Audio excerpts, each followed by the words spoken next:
नमस्कार बच्चों, मैं मोहम्मद साजिद, व्याख्याता ओरेकल पब्लिक स्कूल धमतरी। आप लोगों के लिए कक्षा 9वीं से 12वीं तक के विद्यार्थियों के लिए मैं लेकर आया हूँ रस, है ना। आज का जो हमारा विषय बिंदु है वो रस है। तो आज हम इसी पर ये जो वीडियो है उसी को समर्पित है। आप लोग ध्यान पूर्वक सुनिएगा। इसको दो भागों में मैंने बांट दिया है। तो ये पहला भाग है, आप इसमें रस की परिभाषा, रस और रस की परिभाषा के बारे में सुनेंगे, है ना। ब्लैक बोर्ड पर मैंने लिखा हुआ आप लोगों को दिखाई दे रहा है, मैंने लिखा है ना, कि रस की परिभाषा क्या है। सबसे पहले तो जो सार्वभौमिक परिभाषा है उसको माना जाता है रस।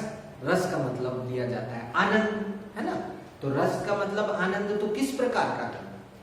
तो किसी चीज को पढ़ने या सुनने, किसी काव्य को पढ़ने या सुनने में जो आनंद की प्राप्ति होती है उसको क्या कहा जाता है? रस कहा जाता है। यहाँ पर देखिए परिभाषा दिया गया है। रस का शाब्दिक अर्थ है आनंद। काव्य को पढ़ने या सुनने से जिस आनंद की अनुभूति होती है उसे रस कहा जाता है। श्रव्य काव्य के पठन, यानी श्रव्य काव्य कौन सा कहा जाता है? श्रव्य काव्य जिसको हम केवल सुन सकते हैं। जैसे कि मानिए रामचरितमानस श्रव्य और दृश्य दोनों है, लेकिन जब हम उनको श्रव्य करते हैं तो श्रव्य करके आनंद लेते हैं, और जब उसको रामलीला में दिखाया जाता है तो वो एक दृश्य काव्य बन जाता है ना। तो दृश्य काव्य, श्रव्य काव्य वो जिसके पठन से आनंद प्राप्त होता है, और दृश्य काव्य वो जिसके श्रवण एवं पठन से आनंद प्राप्त होता है या दर्शन से आनंद प्राप्त होता है ना। सुनकर या देखकर जिससे आनंद प्राप्त किया जाता है उसको क्या कहा जाता है? दृश्य काव्य। तो यहाँ पे महत्वपूर्ण बात जानने लायक ये हो गई कि आनंद, है ना, काव्य को पढ़ने, सुनने या देखने से जिस आनंद की प्राप्ति होती है उसको क्या कहा जाता है? रस कहा जाता है। तो ये सार्वभौमिक परिभाषा हुई। सार्वभौमिक परिभाषा परिभाषित करने के बाद आप देखिए दूसरे नंबर पे आपको दिख रहा होगा नाट्य शास्त्र के जनक। नाट्य शास्त्र के जनक कौन है? भरत मुनि, है ना। भरत मुनि ने नाट्य शास्त्र को भारत में जन्म दिया, है ना। उन्होंने बहुत सारे नाट्य ग्रंथ लिखे, उन्हें नाट्य शास्त्र का जनक कहा जाता है, और उन्होंने नाटक को 5वां वेद कहा है ना। ये महत्वपूर्ण प्रश्न है कि किस मुनि ने नाटक को 5वां वेद की संज्ञा दी है, तो उसका नाम क्या है? भरत मुनि। उनकी परिभाषा हम देखेंगे, उन्होंने क्या परिभाषा दी है?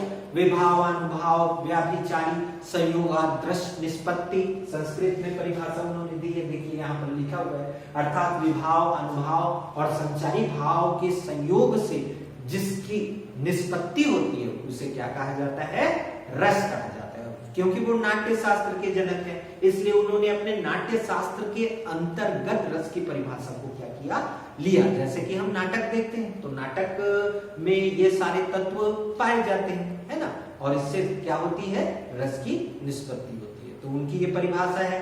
आप देखिए हिंदी साहित्य के आलोचक और बहुत बड़े विद्वान जिन्होंने बहुत सारे ग्रंथ लिखे, आचार्य रामचंद्र शुक्ल, है ना, जो बहुत समीक्षक भी माने जाते हैं, आलोचक भी माने जाते हैं। उन्होंने हिंदी साहित्य का इतिहास एक ग्रंथ लिखा है, हिंदी साहित्य का इतिहास, जो कि बहुत महत्वपूर्ण ग्रंथ है प्रतियोगी परीक्षाओं के विद्यार्थियों के लिए और बहुत से विद्यार्थियों के लिए। तो उन्होंने भी रस को क्या किया है? परिभाषित किया। तो उन्होंने रस की क्या परिभाषा दी? उनकी परिभाषा विचारणीय है ना, सोचने लायक है। उन्होंने जिस परिभाषा को परिभाषित किया, तो जिस भांति आत्मा की मुक्त अवस्था ज्ञान दशा से होती है, आत्मा की मुक्त अवस्था किस दशा से होती है? ज्ञान दशा से होती है। उसी प्रकार हृदय की मुक्त अवस्था रस दशा है ना। आत्मा को मुक्ति कब मिलती है? जब वो ज्ञान की प्राप्ति कर लेते हैं। उसी प्रकार हृदय की मुक्ति क्या है? रस दशा है। यानी कि जब रस से हृदय परिपूर्ण हो जाता है तो हृदय क्या हो जाता है? मुक्त हो जाता है।